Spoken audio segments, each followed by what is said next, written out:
Right, this is the content video for Genesis chapter 28, with a little bit of Genesis chapter 27 from verses 41 till the end of the chapter added on. Genesis chapter 7, beginning in 27, beginning in verse 41, gives us the consequences of Rebekah and Jacob's deception. And that is that Esau is furious at Jacob and is ready to kill his brother. And he's going to do that after his father passes away. Once again, Rebekah finds out about what's going to happen.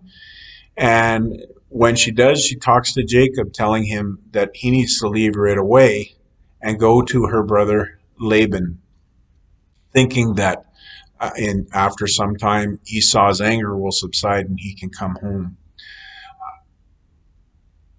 But we see that this theme of animosity between brothers is repeated over and over again. The first was Cain and Abel, then Ishmael and Isaac, and now we see the same thing being repeated with Jacob and Esau. In order for this to be blessed by God, though, to be blessed by Isaac, he has to approve. So when Rebekah reports this to Isaac, she leaves out Esau's anger, but instead draws attention to something they both agree on, and that's not wanting Jacob to make the mistake of his brother and to marry a Canaanite. Isaac is again deceived and sends out Jacob with his blessing. He repeats the connection to Abraham and the promises originally given to him, and once again pronounces them on Jacob. Now, the next few verses, Genesis 28, verses 6 to 9, really are Esau's response.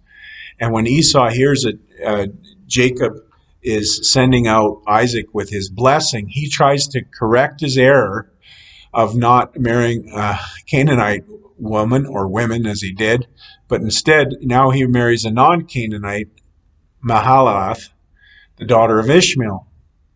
But he fails to understand that Ishmael is also outside the promise of God. It's a feeble, half-hearted attempt to do the right thing after the fact, and that's kind of the last part of this story where Esau comes in. He'll come in again later, but really at this point he has lost the birthright, and that's pretty clear. Now, while Jacob is fleeing the promised land, and you can imagine he's probably pretty stressed and frightened, but as he's leaving, he arrives at Bethel. And since it's getting dark, he camps there for the night. In the night, he has a vision, and it's of angels ascending and descending from earth to heaven. But the vision isn't so important as to get Jacob's attention so that God can speak to him, or rather speak into him the promises that had been given to his grandfather Abraham as well as to his father Isaac, to bless him, to give him the land, and to make his descendants numerous, and to use this to bless the whole world. God also promises that one day he would return Jacob to the land, and that he would be with him until all of these promises were fulfilled. So at this moment, when Jacob is in the process of leaving the promised land, God comes to him and reminds him that I have given you this land, that all of this land is going to be yours, that I will bring you back to this land. And this again echoes Abraham's sojourns. It foreshadows the people of Israel and Moses bringing them back to the promised land. And then this final section of Genesis chapter 28 is when Jacob wakes up and he realizes that the Lord was in this place and he had not seen it. And that in itself is a very interesting statement, and it's one that we should consider. Why had Jacob failed to recognize God's presence with him? Interesting question.